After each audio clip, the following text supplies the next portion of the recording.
জরুরি লাইভে আসলাম একটি জরুরি বার্তা নিয়ে, যে সেটি হচ্ছে যে আমাদের আওয়ামী লীগের সকল নেতাকর্মীদেরকে বাংলাদেশের প্রত্যেকটি জায়গার প্রত্যেকটি আওয়ামী লীগের নেতাকর্মীদেরকে বলবো, সবাই সতর্ক অবস্থানে থাকবেন, সবাই সজাগ থাকবেন, সবাই সজাগ দৃষ্টি রাখেন।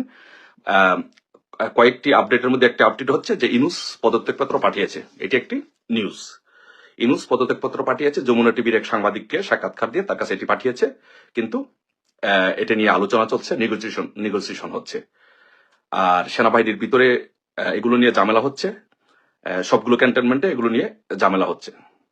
সো আর হচ্ছে লাইভ করেছিলাম, সেই লাইভে আমি বলেছি যে 4টার সময় আসিফ এবং মাহফুজ চলে গিয়েছে। সো তারা চলে গিয়েছে। তারপরে আপডেট হচ্ছে যে সার্জিৎ চলে গিয়েছে, তারপরে হচ্ছে আরো উপদেষ্টা যারা বিভিন্ন দেশে চলে গিয়েছে।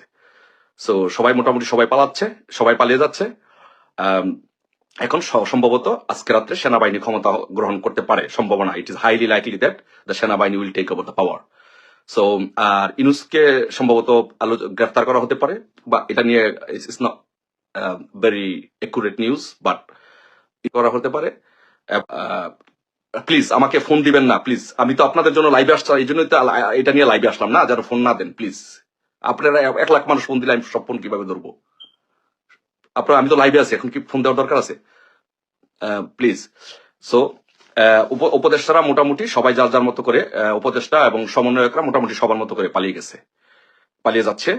আর আপনারা আমাদের নেতাকর্মীদেরকে বলবো, সারা বাংলাদেশে শক্ত অবস্থান নিয়ে রাখুন, যার যার মতো করে প্রত্যেকের জায়গা থেকে।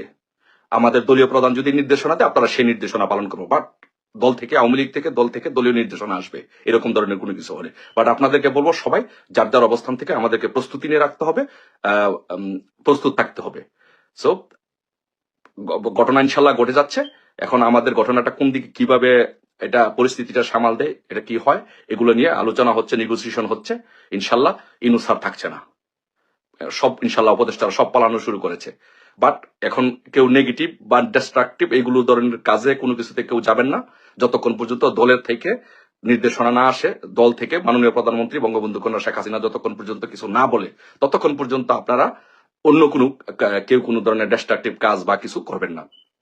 সো যেটা হচ্ছে যে সেনাবাহিনী ক্ষমতা নিচ্ছে, এটা হচ্ছে মোটামুটি আজকের সর্বশেষ আপডেট, যে সেনাবাহিনী এই জাস্ট লাইভে আসার 5 মিনিট আগে আমি যারা আমার সাথে যাদের যোগাযোগ হয় সেনাবাহিনীতে বা ঊর্ধ্বতন কর্তৃপক্ষের সাথে যাদের যোগাযোগ হয়, আমাকে যারা বিভিন্নভাবে বিভিন্ন সময় তথ্য উপাত্ত দিয়ে সহযোগিতা করে, তাদের মাধ্যমে আমার সর্বশেষ জানা যে